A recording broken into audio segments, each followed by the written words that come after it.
Have you ever worked so hard for something and still felt like nothing was changing? You wake up early, you give everything you have, and still the results don't come when you expect them to. Days turn into weeks, effort turns into exhaustion, and quietly, a question starts growing inside you. Does any of this even matter? Sometimes life makes you wait far longer than you feel you deserve. You look around. Everyone else seems to be moving forward, but you're still in the same place, doing the same work, carrying the same hope.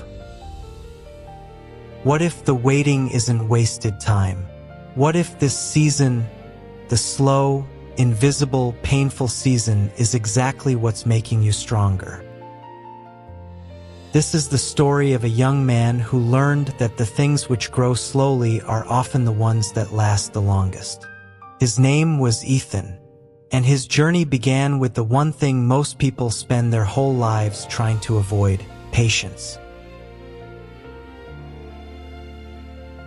Ethan lived in a small mountain town, the kind of place where everyone knew everyone, where the streets were made of stone and every doorstep had a flower waiting.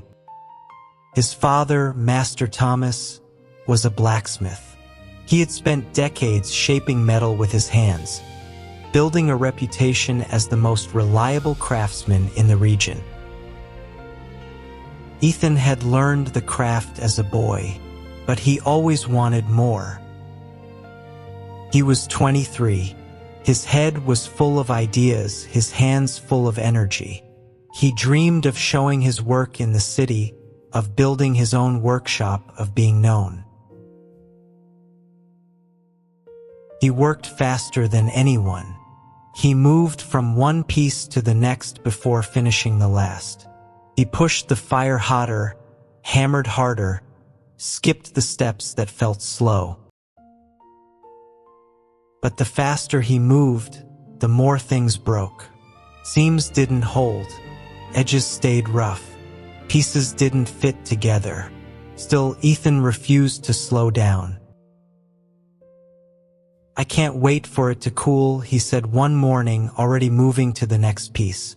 "If I wait, they'll miss the orders."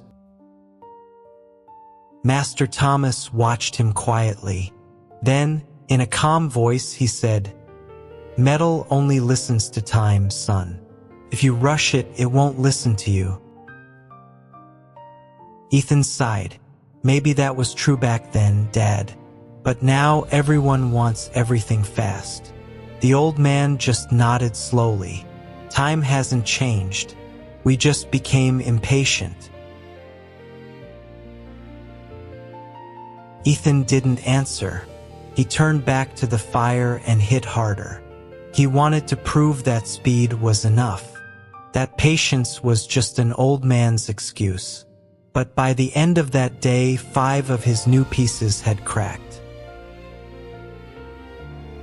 He stood there, staring at the broken pieces on the floor, caught somewhere between anger and shame.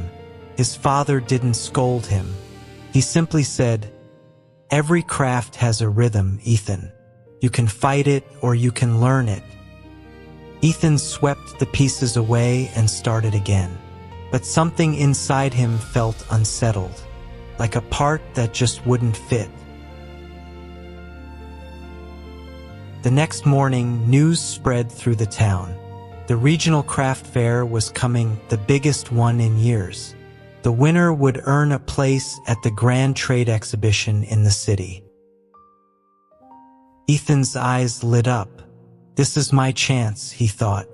"If I make 50 pieces, no one can ignore me."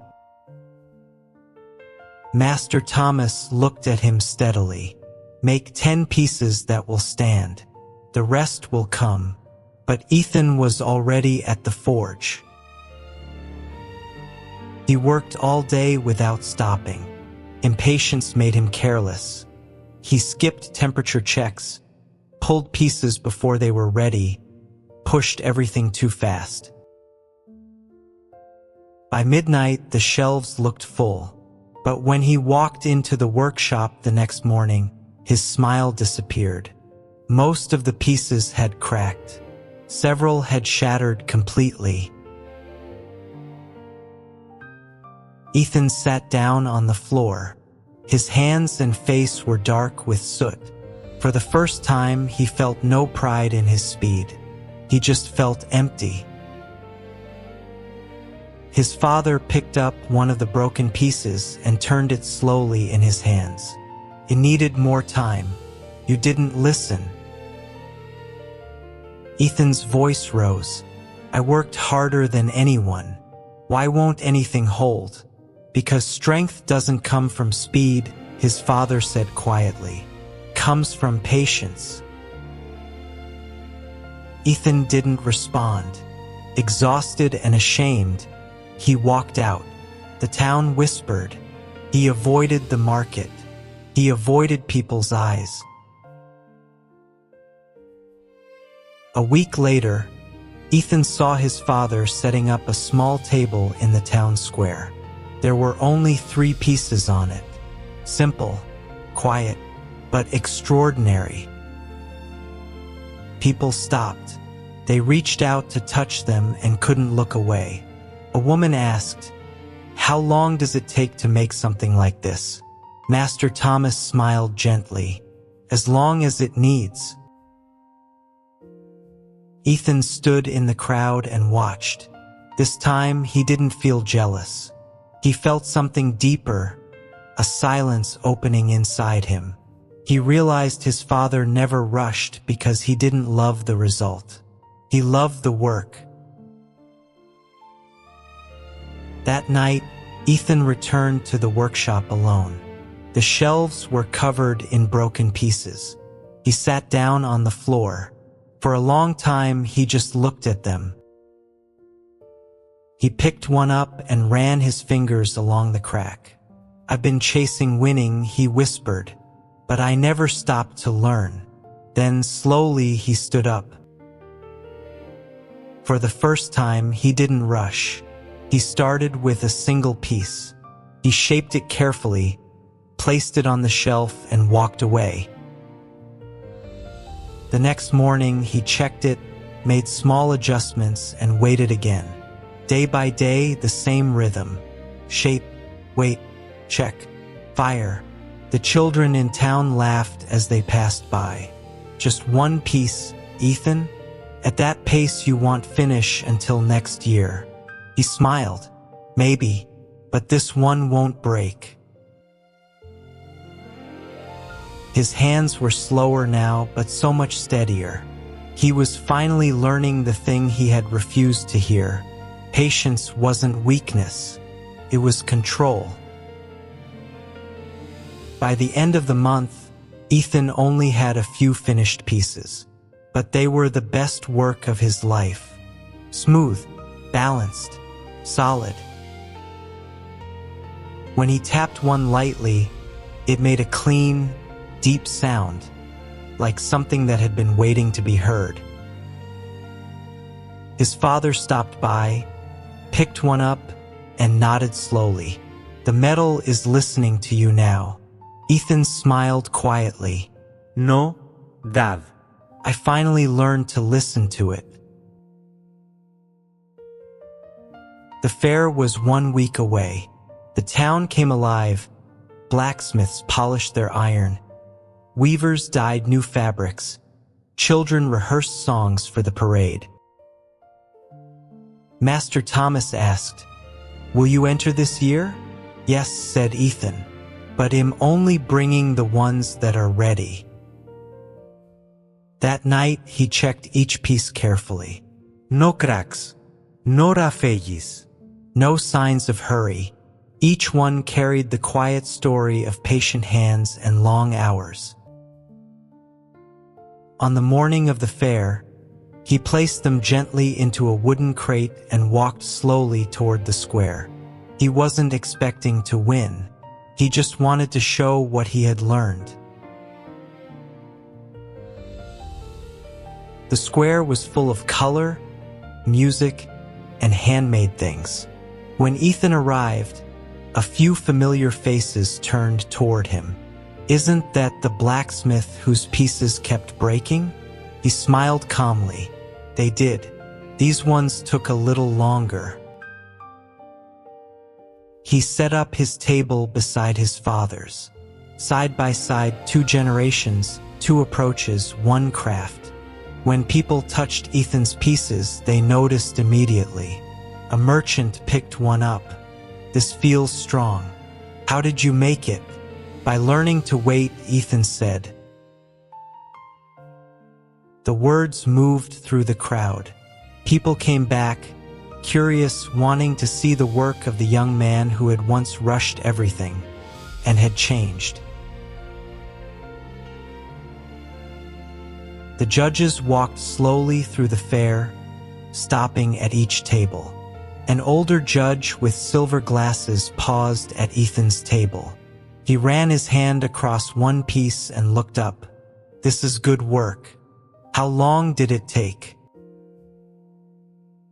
Ethan answered honestly, "Longer than I wanted." The judge smiled. "The best things usually do." At sunset, the mayor stepped onto the wooden stage and asked for silence. "This year's prize goes to the craftsman who brought patience to his work and found excellence there." He looked directly at Ethan and his father. The crowd turned. The applause rose. Ethan stood still, unable to move. His father put a hand on his shoulder and whispered, "You see, when we learn to wait, even time starts to listen." The mayor placed a small silver medal in Ethan's palm. What moved him wasn't the medal. It was the meaning behind it. The thing his father had been trying to teach him from the very beginning. He finally understood it. That night, walking home under the stars, Ethan carried his crate slowly along the dirt road. He looked at his father and said, "I used to think patience meant doing nothing. Now I know it means doing the right thing long enough to watch it grow." Master Thomas smiled but said nothing. He didn't need to. The fair ended. The music faded. The square emptied. And life in the town returned to its quiet rhythm. But inside Ethan's workshop, something new remained. He no longer worked to impress anyone. He worked because he loved the feeling of doing something right. Every morning, steady hands. Every evening, clean tools and a bench ready for tomorrow. An old neighbor stopped by one afternoon. "You've become a patient man, Ethan." He replied, "I just learned that rushing breaks more than just metal." Or maybe right now, that's exactly where you are. You're giving everything you have. You're working, believing, hoping, and still waiting.